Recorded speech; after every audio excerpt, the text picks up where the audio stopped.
Hello! Hi అండి. Welcome to Lakshith Telugu vlogs. ఈరోజు మన ఛానల్‌లో రెసిపీ ఏంటంటే ఎండు చేప వంకాయ పులుసు అండి. ఈ రెసిపీ అనేది చాలా సింపుల్‌గా అండ్ క్విక్‌గా కూడా అయిపోతుంది. దీని టేస్ట్ కూడా చాలా బావుంటుందండి. ఈ కర్రీ అనేది చాలా వరకు చాలామందికైతే తెలిసి ఉండకపోవచ్చు. ఎందుకంటే ఇది ఎక్కువగా రాయలసీమ సైడ్ అయితే ట్రై చేసుకుంటూ ఉంటారండి. ఇది సంగట్లేకైనా, రైస్‌లోకైనా రెండిట్లోకైనా చాలా బావుంటుందండి. దీని మేకింగ్ ప్రాసెస్ కూడా చాలా సింపుల్. మరి లేట్ చేయకుండా దీని మేకింగ్ ప్రాసెస్‌లోకైతే వెళ్ళిపోదామండి. ముందుగా ఒక పావు కిలో వరకు ఎండు చేపలనైతే తీసుకొని బాగా ఫ్రై అయితే చేసుకోవాలండి. మన కర్రీ టేస్ట్ అంతా కూడా ఈ ఎండు చేప ఫ్రైలోనే బేస్ అయ్యి ఉంటుందండి. ఈ చేపనైతే లైట్ గోల్డెన్ కలర్ వచ్చే వరకు అయితే ఫ్రై చేసుకోవాలండి. మరీ మాడిపోయేటట్టయితే ఫ్రై చేసుకోకూడదు. మాడిపోయాయంటే టేస్ట్ అంతా కూడా అంత బాగోదండి. వీటినైతే ఫ్రై చేసుకొని ఒక 5 మినిట్స్ వరకు అయితే పక్కన ఉంచుకోవాలి. ఇప్పుడు ఒక నిమ్మకాయ సైజ్ అంతా చింతపండు అయితే తీసుకొని బాగా కడిగి అయితే నానబెట్టుకోవాలి. ఇప్పుడు వీడియోలో చూపిస్తున్న ఇంగ్రీడియంట్స్ అన్నిటిని తీసుకొని ఒక్కొక్కటిగా అయితే ఫ్రై చేసుకోవాలండి. ముందుగా 2 టేబుల్ స్పూన్స్ ఆఫ్ పల్లీలను అయితే ఫ్రై చేసుకోవాలి.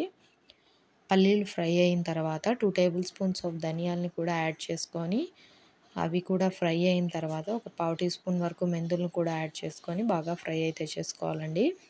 ఇప్పుడు ఒక మిక్సీ జార్ అయితే తీసుకొని మనం ఫ్రై చేసుకున్న ఇంగ్రీడియంట్స్ అన్నీ కూడా అందులో యాడ్ చేసుకొని ఒక 10 దాకా వెల్లుల్లి రెబ్బలు, 2 టేబుల్ స్పూన్స్ ఆఫ్ కారం, కొద్దిగా ఎండు కొబ్బరిని, ఒక మీడియం సైజు ఉల్లిపాయను కూడా యాడ్ చేసుకొని స్మూత్ పేస్ట్ లాగా అయితే గ్రైండ్ చేసుకొని తీసుకోవాలండి. ఇప్పుడు మనం ఫ్రై చేసి పెట్టుకున్న ఎండు చేపలను అయితే బాగా నీట్‌గా క్లీన్ అయితే 2-3 టైమ్స్ అయితే వాష్ చేసుకోవాలండి. ఎందుకంటే దీంట్లో కొద్దిగా డస్ట్, ఇసుక అనేది ఎక్కువగా ఉంటుందండి.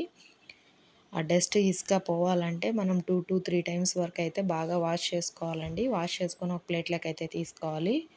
ఇప్పుడు మరొక గిన్నెలో కొద్దిగా వాటర్ అయితే తీసుకొని అందులో కొద్దిగా సాల్ట్ అయితే యాడ్ చేసుకోవాలండి. ఇప్పుడు ఒక హాఫ్ కిలో వరకు వంకాయలను అయితే తీసుకొని వీడియోలో చూపిస్తున్నట్టు చిన్న చిన్న ముక్కలుగా అయితే కట్ చేసుకొని తీసుకోవాలండి. మొత్తం వంకాయలన్నీ అలాగే కట్ చేసుకొని వాటర్లో వేసుకోవాలి.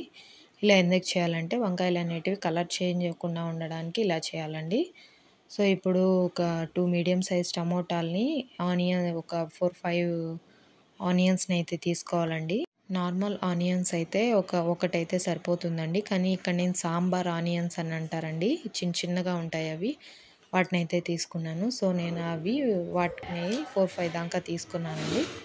ఇవన్నీ చిన్న చిన్న ముక్కల్లాగా అయితే కట్ చేసుకొని పక్కన పెట్టుకోవాలి. ఇప్పుడు మనం దేంట్లో అయితే కర్రీ చేసుకోవాలనుకుంటున్నామో ఆ దబరా అనేది తీసుకొని దాంట్లో మనం కట్ చేసి పెట్టుకున్న వంకాయ ముక్కలను, ఎండు చేప ముక్కలను అండ్ మనం గ్రైండ్ చేసుకున్న మసాలాను, కొద్దిగా ఉప్పు, పసుపు, ఆయిల్ని కూడా యాడ్ చేసుకొని మనం ముందుగా నానపెట్టుకున్న చింతపండు గుజ్జును కూడా తీసుకొని బాగా మిక్స్ చేసి ఆ గుజ్జునంతా కూడా అందులో యాడ్ చేసుకొని స్టవ్ పైన అయితే పెట్టుకొని బాగా ఉడికించుకోవాలండి.